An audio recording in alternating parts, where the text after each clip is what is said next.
Alright guys, so this is going on tomorrow.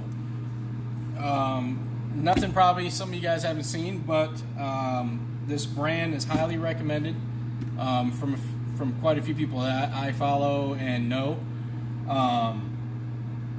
So one thing that has bothered me always about my 99, when it was lifted or lowered, is the Yonaka exhaust. I love it. It has done good for me regardless of what you see out there. Mine has lasted for almost 4 years now with no problems. I've had no gasket problems, no issues, no chipping. The muffler hasn't looked bad. It hasn't sounded anymore. I like the sound of it. I just don't like the rasp. It has a deep tone. It has a good throttle all the way through, but it has that classic Honda rasp. The only exhaust I've ever found that doesn't have it is NVIDIA exhaust, and I love NVIDIA, and hands down my favorite type of exhaust for a Honda. So if they had that for the CRV, I would be on it in a heartbeat. But they don't, and I don't want to just do NVIDIA muffler. I like the whole design, the way they do their resonator, their piping, everything, all the way to their mufflers. So I went with Vibrant Performance Ultra Quiet Resonator. And I've seen a few CRV guys say this is really good, a few other Prelude guys, Civic, a lot of people. I went with 2.5 inch because that's what the exhaust is, and I did a video that I'll have up tomorrow of how it sounds before, and I'll try to do a video driving to work tomorrow, how it sounds in the cab. That's what really bothers me. And then how it sounds after work, because I got to drop it off to the shop during my lunch break and get picked back up after my lunch. So I'll do a video of how it sounds driving home, hopefully, and a video of how it sounds when I get back home. I'll do a video outside the car. So, and I'll put it all together so you guys can hear the difference. So I'm hoping this quiets it down pretty good. So it's about $100. You know, it's basically just in the box. Fortunately, no cool stickers. You guys know I like stickers. Love putting them on my toolbox and fridge, and sometimes even on the cars. Basically, this is it. It's just in bubble wrap, as you can see, tucked into both parts of the muffler. And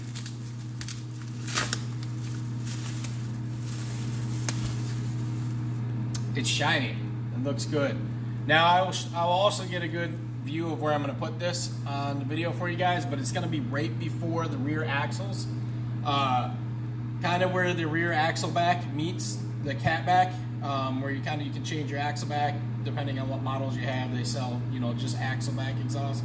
So basically from the axle back, it's going to connect right to that shoot, just had a brain fart, but right to that part of the exhaust that connects that flange, the exhaust flange. It's going to be, I think I'm going to have it turned like this. Whatever fits best. I'm going to have the exhaust shop take a look and see what fits best. But it's going to go right there. And I'm hoping it's going to quiet down quite a bit, but not too much. I still want it a little loud. I do enjoy exhaust sounds from Hondas all the way to muscle cars. I do enjoy, to me it's like music from certain types of exhaust. So hopefully that will sound good and weld up really good. I don't want any shitty welds, so if these guys do it wrong, I am gonna definitely let people know and you know, show their quality of work. So hopefully it goes well. I'll probably lose maybe 1 horsepower, maybe 2. You know, I mean, you do lose a little bit. You can argue with me for days, but guess what? I've dynoed plenty of vehicles. I've watched plenty of stuff on vehicles. I've been there for other dynos. You do your research, you'll gain a little bit of exhaust.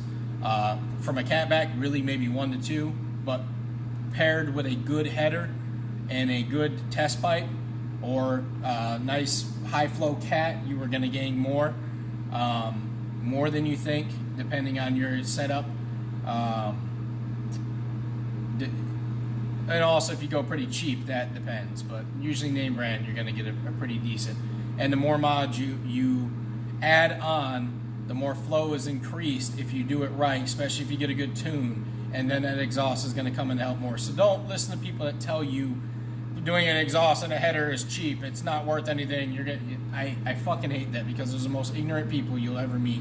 Same ones that believe cold air intakes and short rim intakes don't gain horsepower in Hondas. They have been dyno proven almost 99% of the time to actually make power.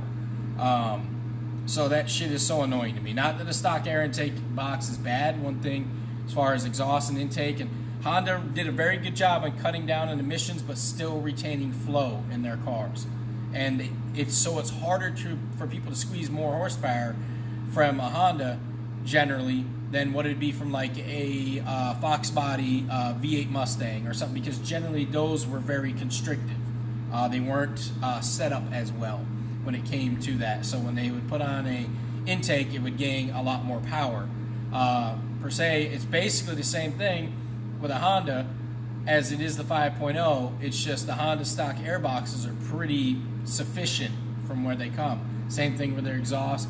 Their exhaust is kind of restrictive though, because if a lot of you guys don't know, if you cut open a Honda exhaust, not only is it diameter outside, it's like another pipe in the inside that I believe, from what I understand, don't quote me on this, I'm not a professional on it, but from what I understand, it's to help the vibration and the sound of that rasp, is why it's in there, and to help with torque, apparently getting off, because we all know Hondas suck when it comes to torque for the most part, unless they're modded.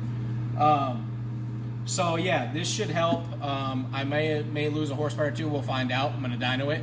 But the last time I dynoed it, I'm going to dyno it on Saturday. It's now Thursday night. The last time I dynoed it, when it was lifted, it's a very, very hot and muggy day, which I think it's going to be a very hot and muggy day Saturday, which kind of sucks. It is going to be in the morning, which is going to be better.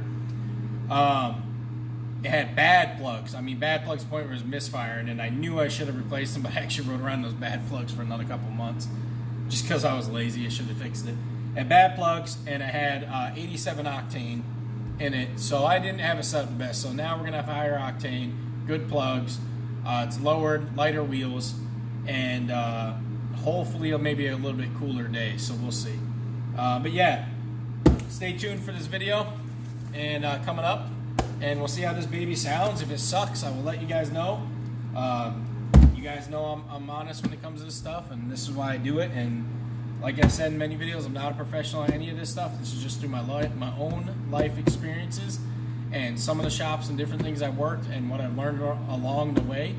And am I always right? No, guys. If I am wrong, or I find out, or things have upgraded, or there's a better way to explain it, rely on me, I will tell you.